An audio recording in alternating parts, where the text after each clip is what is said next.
Reed Richards, his fiancée, Sue Storm, her younger brother, Johnny, and Reed's best friend, Ben Grimm, are all in Reed's apartment. Reed Richards, tall, lean, brilliant scientist with gray hair at his temples. Ben Grimm, a big, large, rough-looking man, are engaged in a heated argument. Sue Storm, a soft-toned, caring, beautiful lady, is working to try and defuse the situation. Johnny Storm, a good-looking, charismatic young guy, finds the feud quite amusing. This could be our last opportunity, Ben. We have to try tonight. Nah, Reed, I ain't going up there. We don't know enough about what we're getting ourselves into. We don't know if it's safe. Ben, the investors are pulling money. Soon we will be shut down. I have spent years working on this. Right. Well, you can go up there. I'll be waiting right here when you get back. Ben Grimm exits the room, stomping angrily. Well, who needs him? Sue gives Johnny a stern look. Ben, wait! Sue Storm runs after Ben. Ben, don't go. Don't bother, Susie. I'm tired of doing everything he wants. I ain't putting my life on the line for him. Not this time. Ben, he's going to do it no matter what. At least if you go, you can keep him safe. Please, Ben, he needs you. Ben takes a minute to think it over. When do we leave?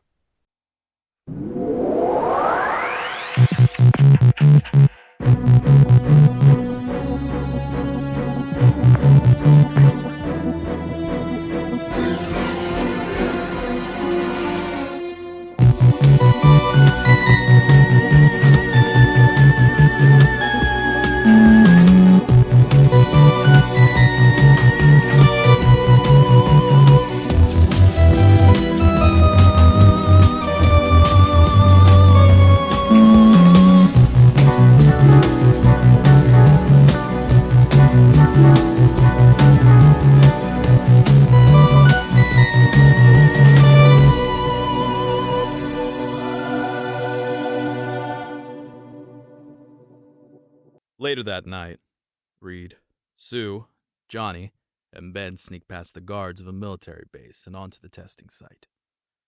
Reed, confident in the plan, doesn't show any signs of worry. The other three, though, are not so sure. They enter a room and put on aerospace protection suits. The suits are tight fit to their bodies. The base of the suits are white. They have black boots and white gloves with black fingertips and a black across the back of the hands. The collar of the suits is black, and on the chest, there are thin black lines on either side of the center that go down to the top of the leg. The helmets are simple and white with a black visor. Susan, Johnny, are you sure you are up for this?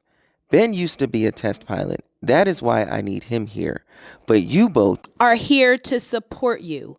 We can handle this, Reed. It's important to you, so we're here to help. Well, I don't know about all that, but I'm here to go to space. Reed, Sue, and Ben all give Johnny a tired look. What?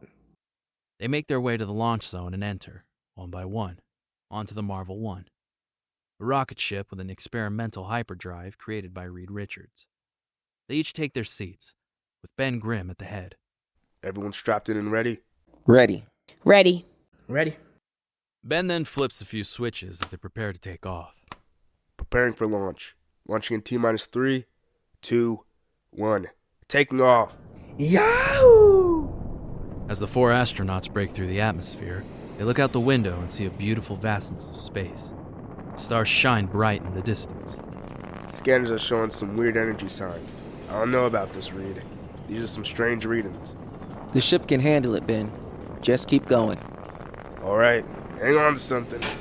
Reed, what was that? It sounds like something hitting the hull. I told you, something ain't right. I'm turning us around.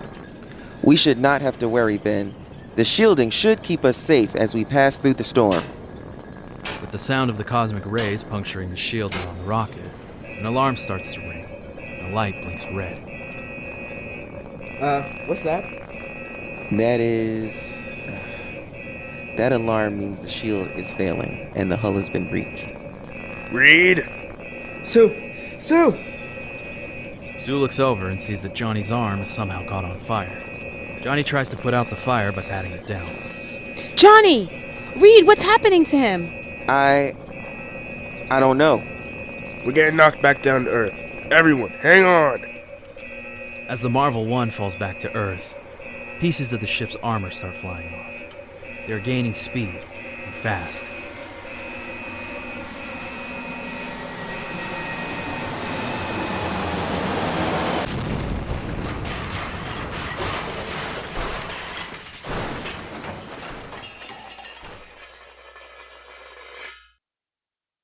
Once the Marvel 1 hits ground, the crew clears the rubble from atop of them, their suits protecting them from the impact.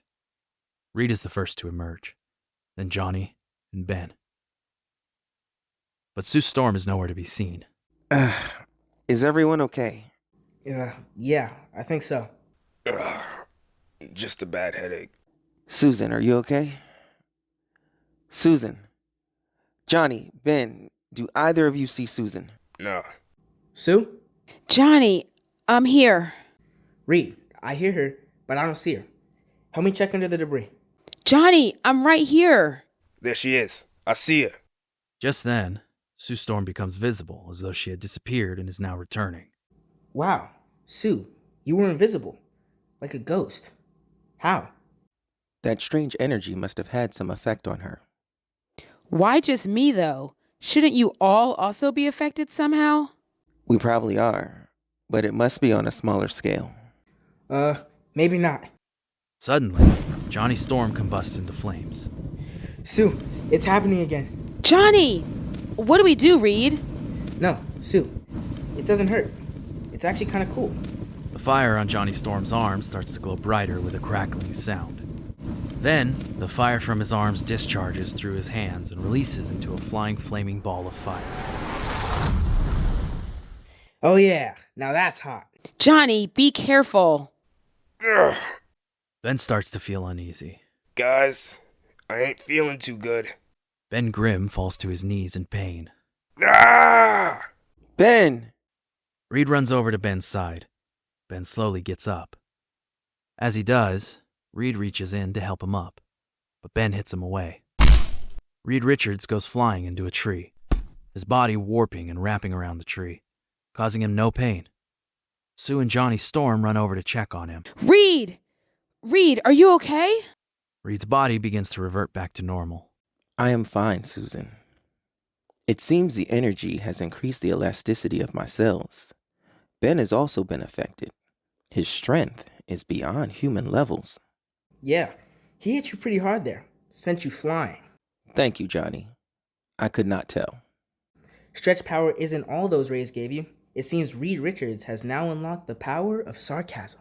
Guys, something's happening to Ben. Johnny and Reed look over to where Ben Grimm had been on the floor just moments ago. Now rising from that position was a massive, hulking monster. A terrifying thing. He turns to face Reed. The only parts of his face left resembling anything human show an emotion of anger and rage. You! The thing charges at Reed Richards. On impact, Reed's body stretches and contorts to match the form of the monster attacking him, covering it. Ben, no!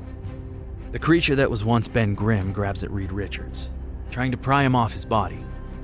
The thing then throws Reed into a nearby tree. This time, when he makes contact, his body does not morph to protect him from the impact. Don't worry, Sue. I got him. Hey, big guy, over here. Johnny Storm lifts up his arms and prepares to release another blast of energy. His arms start glowing with the same fiery light as before. And then it stops. Uh-oh. The thing now charges at Johnny. Johnny, watch out! The thing hits Johnny hard. Stop! Sue Storm puts up her arms, and as she does, an invisible blast of force shoots through her hands, knocking down the thing. Look at yourselves. You're all friends, but you're acting crazy. Reed, Ben tried to warn you and you didn't listen. You have to take responsibility for that. And Ben, it's because of me that you were on that ship, and I apologize for that. But right now is not the time to fight. We need to figure out where we are and how to get home. Ben, calmed and in his right mind, struggles to his feet, recovering from the blow dealt by Sue Storm. I ain't going home, Susie. I can't go back looking like this. All of you look normal. Me? I'm a monster. I'll just find somewhere else to stay. Ben. I've made up my mind. Ben, you have to come back. We all have to go back. We are in uncharted territory here. We do not know if the cosmic rays changed our molecular structure more than we've already seen. There could be dire side effects. No, Reed. I'm not signing up to be one of your lab rats. You've done enough. I'm still waiting on an apology. Susie, Johnny, I'll see you around. Ben Grimm walks away, his heavy footsteps echoing through the forest. Well, we should start heading back home. It could be a long trip. Actually, I agree with Ben. Not about not going home, but about being a science experiment. We could be using these powers to save the world. Instead, you want to put us under a microscope. I'll go home with you, but after that, I don't know. Meanwhile, in his corporate building back in New York City, a short man named Harvey Elder is being fired from his job as an explorational scientist. What? You can't fire me. I'm telling you, I'm so close to finding it.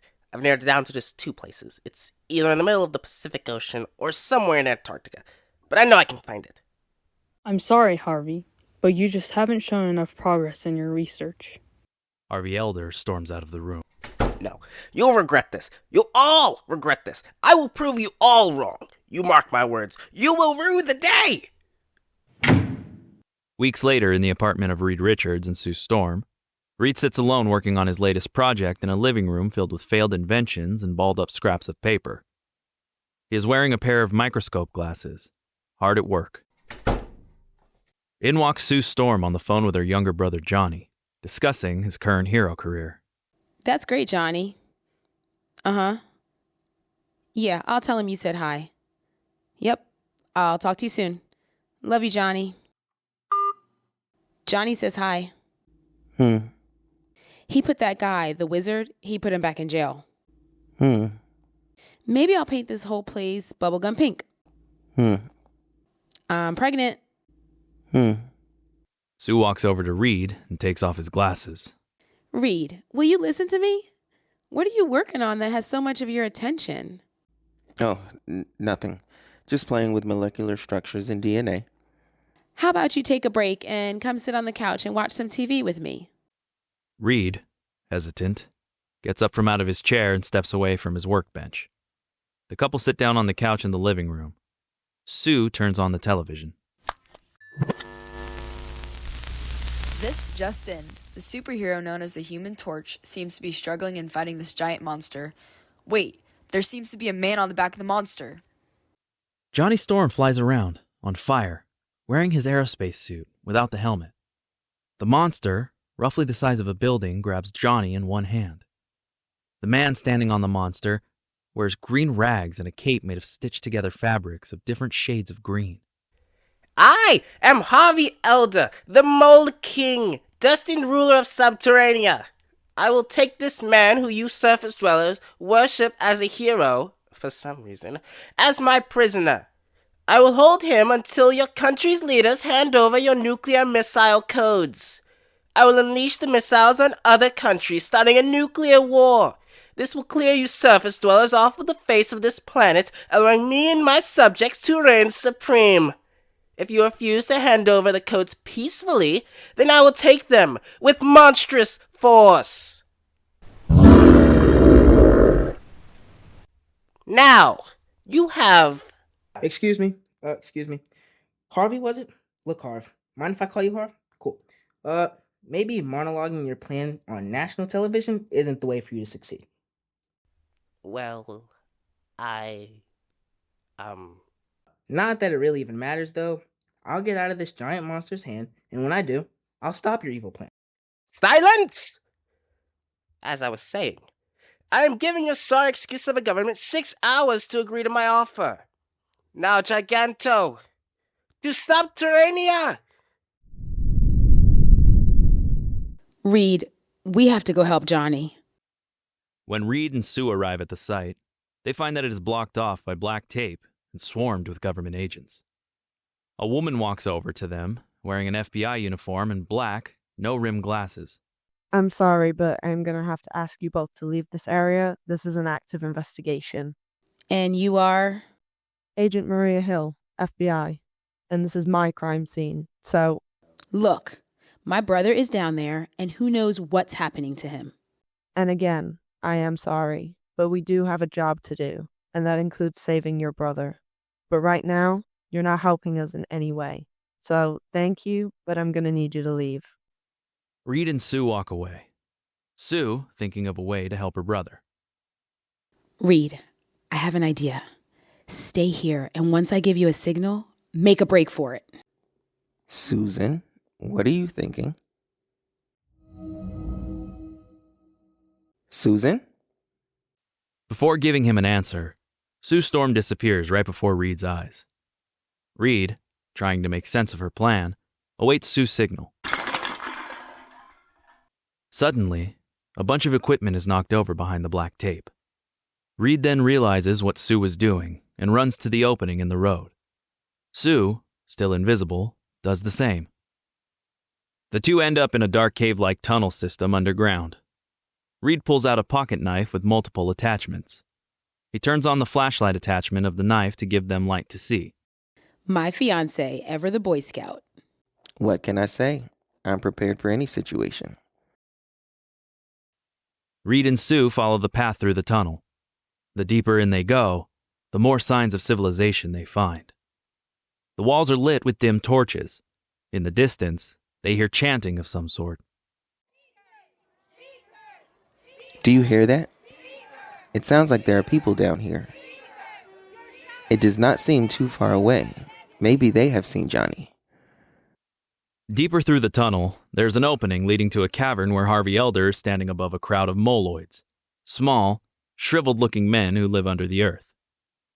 Johnny Storm is tied to an explosive device by a thick rope behind Harvey Elder, struggling to break free. Moloids, our time is near. Soon we will conquer the surface and take what is rightfully ours.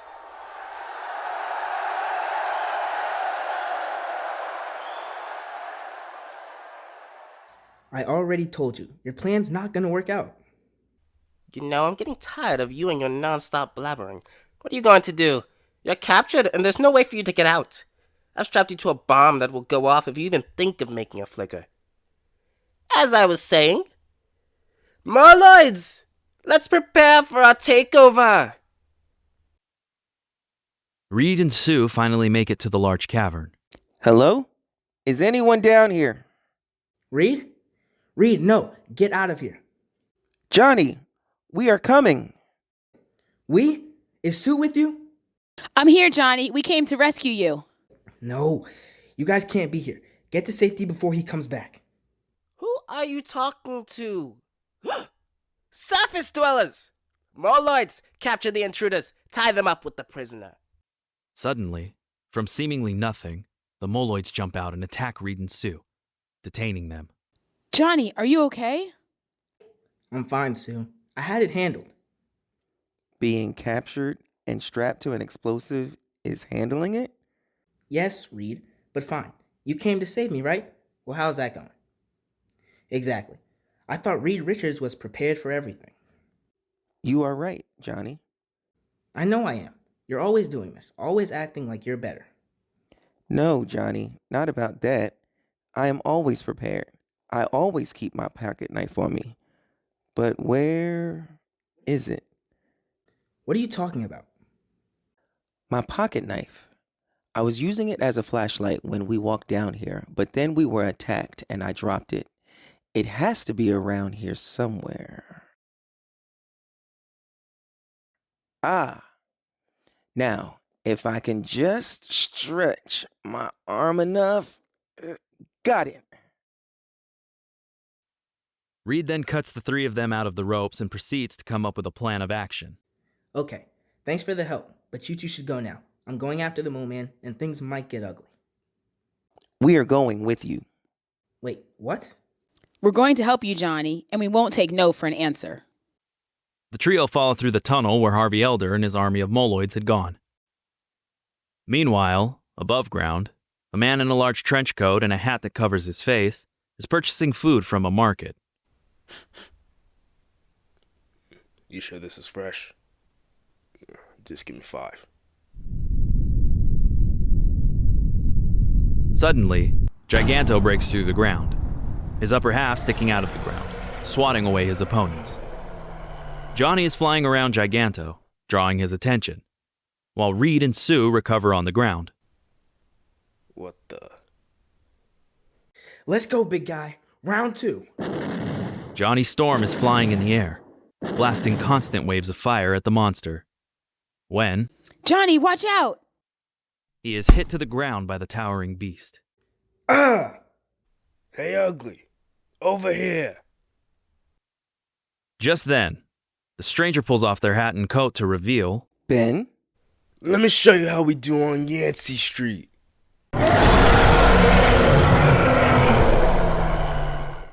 Yeah! Ben Grimm jumps into the air towards Giganto and punches the monster in the face. The impact creates a tremor throughout the street. Ben, when... You gonna keep standing there, Reed? Or you gonna help me take this thing down? Right. The four come together to discuss a plan of action. As they converse, Giganto crawls out of the hole in the ground, standing at his full size of 60 feet. Okay, Johnny, you need to keep distracting it. Fly around, blast fireballs, do whatever you need to do to keep it off of us. Got it. Johnny flies up and starts launching fireballs at Giganto. Susan, you need to keep Giganto off of Johnny. Sue Storm nods and runs off. Ben, I will hold its legs. You need to knock him over. Time to go. Let's do this. Giganto swings his fist towards Johnny, hitting an invisible shield being held together by Sue Storm. Reed Richards then stretches around the beast's legs, holding Giganto in place. With the monster set up by Reed, Ben Grimm prepares to take Giganto down. It's clobbering time! Ben leaps into the air, delivering a final, devastating blow. Harvey Elder crawls out from a hole in the ground left by Giganto. No, Giganto, my beautiful creature. You will pay for this. More lights! He raises his arm and points in the direction of the four. Attack! Harvey turns around to see the moloids all staying underneath the ground. What is wrong with you? I said attack! They will not listen to you. Elder turns back to face Reed Richards. What did you say? They have been underground so long that they have developed a hypersensitivity to the natural sunlight. It's actually quite interesting. No matter. I don't need them. I'll take you on myself. Come on, me and you, super genius. Harvey Elder then starts running at Reed Richards. Yeah! But before he can do anything, Ben Grimm punches Harvey Elder to the floor. A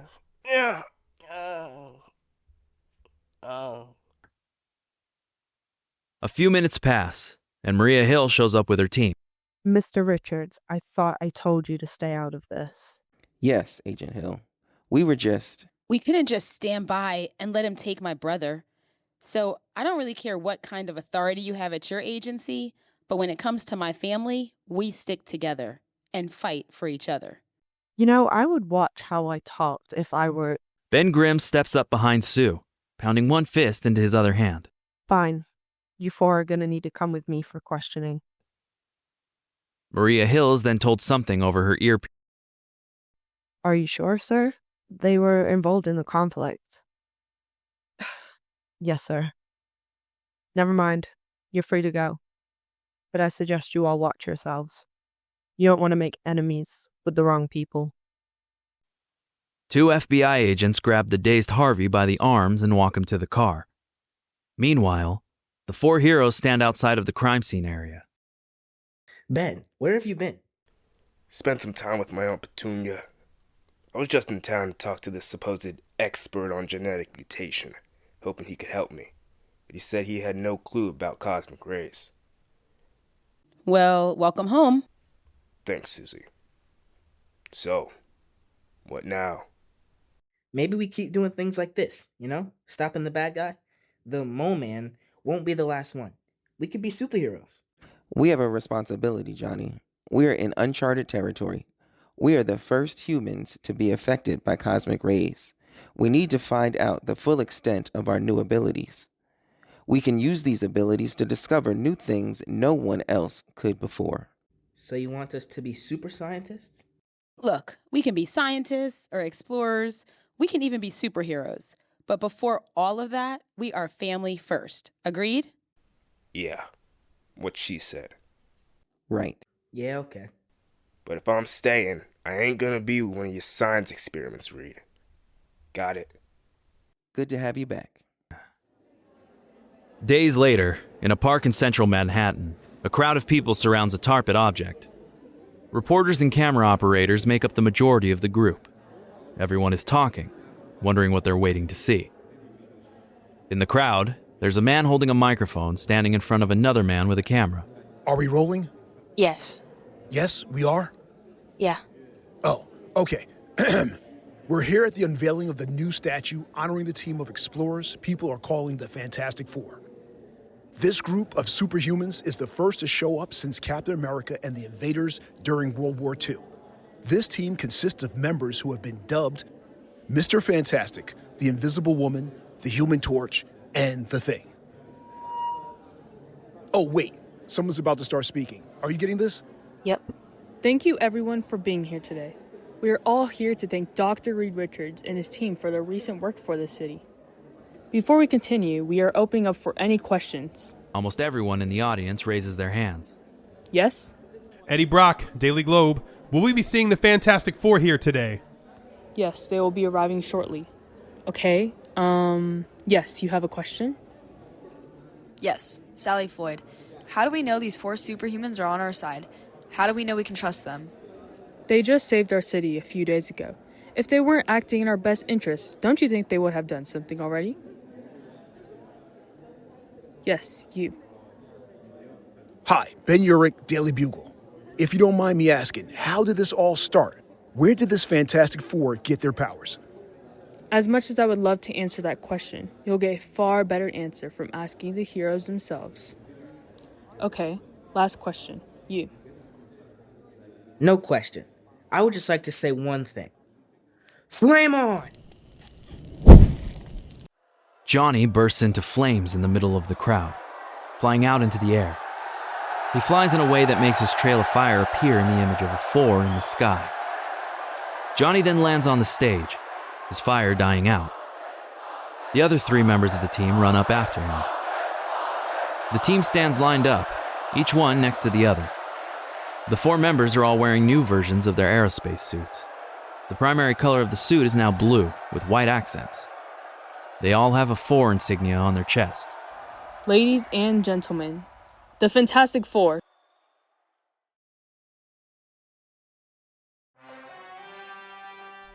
Fantastic Four the audio drama, Season 1, Episode 1, Family First, featuring Ruben Marquez as Narrator, William Wilkinson III as Reed Richards, William Wilkinson IV as Ben Grimm, Noah Wilkinson as Johnny Storm, Veronica Wilkinson as Sue Storm, William Wilkinson IV as Harvey Elder, Tianna Davies as Employer, Sophia Mitchell as Sally Floyd, Nabeelah-Florence Akhtar as Maria Hill, Jo Campbell as Ben Urich, Marcus Merriman as Camera Op, Tianna Davies as Announcer, Taylor Williams as Eddie Brock, Marcus Merriman as Dro'ge, William Wilkinson IV as Kl'rt, Taylor Williams as Paibok. Written by William Wilkinson IV. Edited by William Wilkinson IV. Fantastic Four World's Greatest Heroes theme composed by Noam Kaniel. First cover by Jo-Caleb Damoah, second cover by Nash J. Music sourced from YouTube Audio Library. Sound effects sourced from freesound.org. Based on Marvel Comics Fantastic Four Volume 1. Fantastic Four is a copyright owned by Marvel Entertainment. This is a fan production with no copyright infringement intended. Special thanks to William Wilkinson III, Veronica Wilkinson, Noah Wilkinson, Joe Campbell, Sophia Mitchell, and Tianna Davies. Without you, this project would not have been able to become a reality. Stay up to date by following us on Instagram at QuarticSound. If interested in auditioning for the show, email us at sound.quartic@gmail.com. Thank you for listening.